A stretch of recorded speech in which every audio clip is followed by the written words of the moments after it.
নারায়ণগঞ্জের আলোচিত ৭ খুনের ১২ বছর পেরিয়ে গেলেও বিচারের কূলকিনারা হয়নি আজও।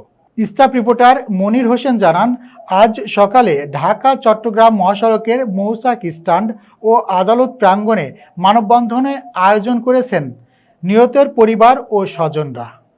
এ সময় নিহত ৭ পরিবারের সদস্যরা বলেন, বুক ফাটা কান্না নিয়ে জর্জরিত কষ্টে বেঁচে আছে, শুধুমাত্র নৃশংস এ হত্যার বিচার দেখার আশায়। আসামিরা তৎকালীন সরকারের আশীর্বাদ পুষ্ট হওয়ায় মামলাটি শুনানির লিস্টে আসেনি।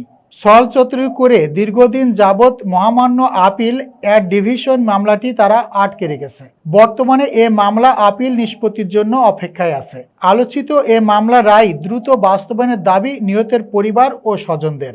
এ সময় নিহত নারায়ণগঞ্জ সিটি কর্পোরেশনের প্যানেল মেয়র নজরুল ইসলামের স্ত্রী সেলিনা ইসলাম বিউটি, বাদীপক্ষের আইনজীবী, নারায়ণগঞ্জ সিটি কর্পোরেশনের প্রশাসক অ্যাডভোকেট সাখাওয়াত হোসেন খান, নিহত তাজুলের বাবা ভাই, ড্রাইভার ইব্রাহিমের স্ত্রী নূপুর আক্তার সহ নিহতের স্বজন ও এলাকাবাসী উপস্থিত ছিলেন।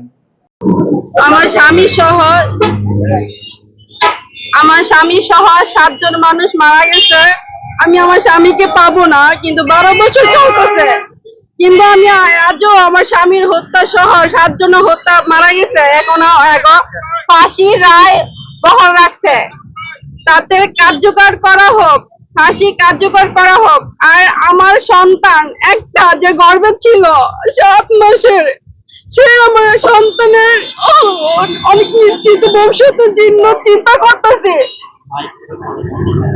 আমার সন্তানের একটা নিশ্চিত ভবিষ্যৎ চাই। আর আমার মেয়ের ভরণ পোষণ দায়িত্ব পালন করবে বলছিল, কিন্তু কেউ ভরণ পোষণ দায়িত্ব পালন করে না। আর এই সরকার, বিএনপি সরকার আসছে, আমি চাই তারেক জিয়া স্যার আমাদের যে 7 মার্ডারের যে ব্যাপারটা এটাকে দেখুক, আর কঠিন ভাবে এটা বিচার করা হোক, যে আর 12 বছর যে 13 বছর না যায়। আমার স্বামী হত্যা সহ 7 জন যে মারা গেছে, তাদের ফ্যামিলি, তাদের স্বজন ছাড়া অনেক অসহায় কষ্টে আছে। বাবা মা ভাই বোন অনেকজনের হারাইছে, আমার মতন স্বামী হারাইছি, আমার সন্তান হয়েছে।